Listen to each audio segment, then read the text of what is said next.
Киево-Печерская лавра – это первый монастырь Киевской Руси, существующий с XI века. Этот монастырь – родоначальник общей духовной и монашеской традиции русского, украинского и белорусского народов.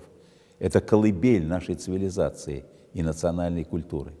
Здесь написан первый исторический памятник Древней Руси – повесть временных лет. Отсюда берет свои истоки письменность и литература наших народов.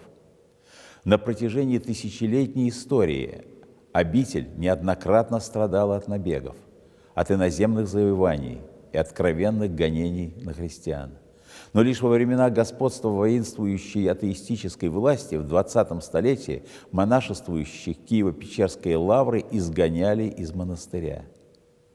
Новые поколения монахов вновь возродили обитель и приложили колоссальные труды и большие средства при минимальной помощи государства, а то и отсутствие таковой, к реставрации обители, восстановлению отнятых ныне Успенского и Трапезного храмов, но главное – к воссозданию в нем прежних духовных традиций и к полноценной монашеской жизни.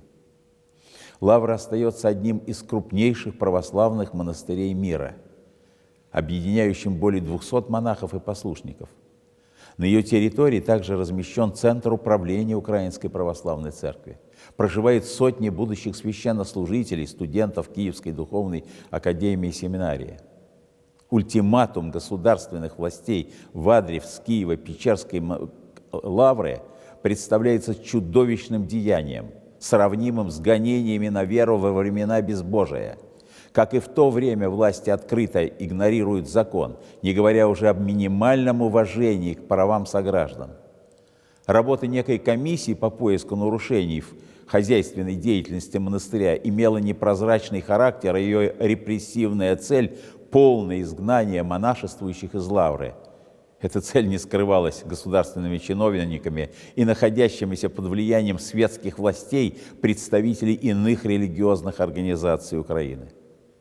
Вызывает сожаление тот факт, что при декларировании государственным руководством Украины своей приверженности демократическим нормам и европейскому пути развития, соблюдении прав и свобод человека, эти права и свободы сегодня попираются самым вопиющим образом.